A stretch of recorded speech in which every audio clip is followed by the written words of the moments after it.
Roger Federer, Rafael Nadal, Novak Djokovic, Andy Murray.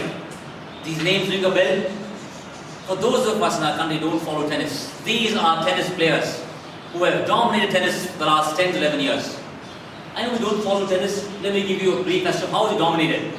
In a year, you have 4 major tournaments called slams or called grand slams. 4 in a year, and into 11 years, it's 44 grand slams. And these 4 players have won 38 out of 44. So would you agree they dominated tennis? Yes, they are a force to reckon with. That's the entire world knows. I've shared it with you. But not many people know the combined skill of these 4 tennis players, one man on this planet possesses. Yes, let me repeat. The combined skill of 4 tennis players, one human being on planet Mother Earth possesses. Who's that man?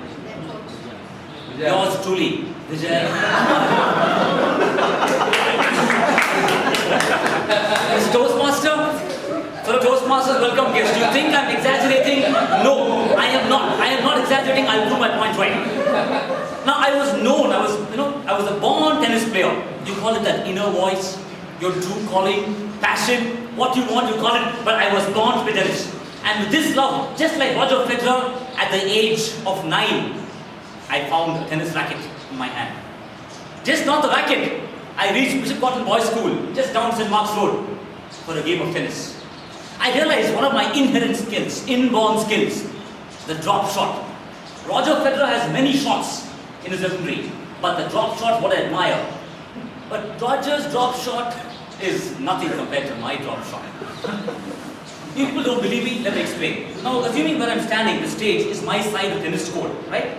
My half to court, this is the net, and that side where you're sitting is the other side of the net.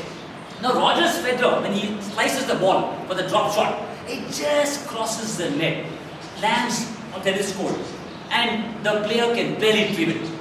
I've been watching Federer play tennis 10, 11 years on the ATP, and maybe 10% of the time, 20% of the time, the opponent retrieves the ball.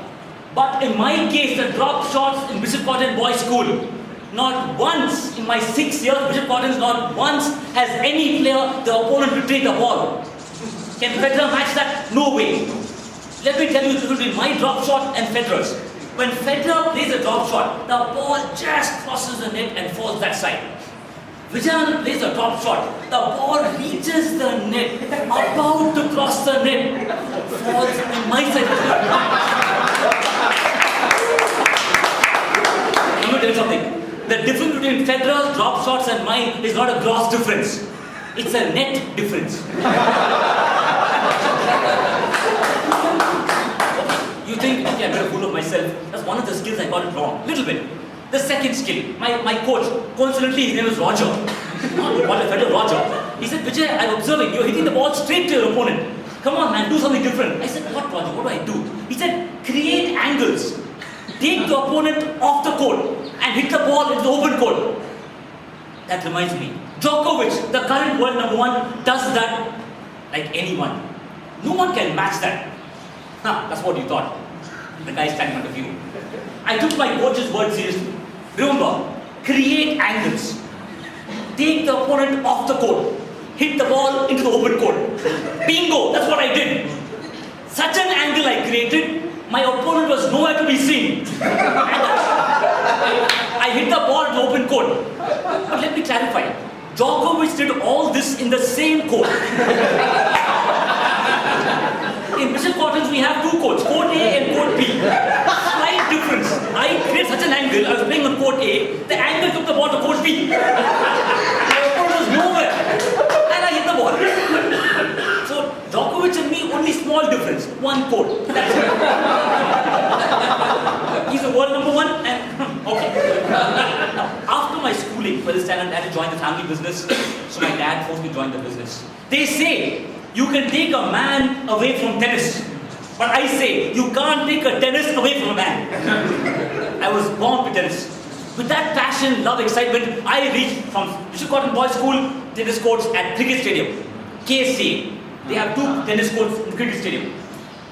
And there, I added 2 more skills to my repertoire, to my already existing skills tennis. the passing shot and the lob. First, the passing shot. That is Rafael Nadal's strength. Rafael Nadal, we plays the passing. To explain to you friends, the passing shot, I am standing here, this is the net. My opponent comes to the net to volley the ball in an attempt to finish the point soon. So, I pass the ball either to his right or to his left and I win the point. I took a leaf out of Nadal's book. Like Nadal's shots, passing shots have precision and velocity. Even my passing shots had precision and velocity. Let me explain. My opponent comes, as a coach at KSA, he comes to the net. The ball goes past the net, past his racket, past the baseline, past the playing area, and where the people are seated. And with precision and velocity, it hit one member right in the forehead. And he passed out. Now, Nadal's passing shots, people would virtually pass out when they see, wow, my passing shots, they would literally pass out. Again, I made a fool. No, I have one more skill left. Andy Murray, the lob. Now, the lob is played, instead of the passing shot, you lob the ball over your opponent's head. And I was particularly good in this shot. Don't get me wrong. One of my inherent strengths to lob the ball over the opponent. My coach, the opponent, KSA, cricket stadium, he came to the net, to kind of threaten me. I, like Andy Murray, I lobbed the ball over the coach's head, over the baseline, over the playing area. And for those of you who don't know, the cricket stadium in the tennis courts in KSA are abutting Cubbon Road. And the ball goes outside the tennis courts onto Cubbon Road. That is the law. No one will get my law. That's how skillful I am. Now you're thinking I got it wrong. But let me tell you, Nadal's shots had, velocity. My shots had, passing shots had velocity. My lobs were landing all over the city. That's the only difference. Right. Now, let me tell you something. The people at KSA, they felt scared. Their self-esteem was all-time low. They were butcher batters. They said, we can't play with this guy with his amazing skills. So they came for an out-of-court settlement. I wanted something. They were petrified, terrified to say the least. They came for out-of-court settlement. So in a very nonchalant manner, I said, okay, what's the money you're offering me not to play in tennis? In case. So these are the money. And one guy, one case member came up to me, held me by my collar and said, out of court means, get out of the court, you idiot! Mr. MC.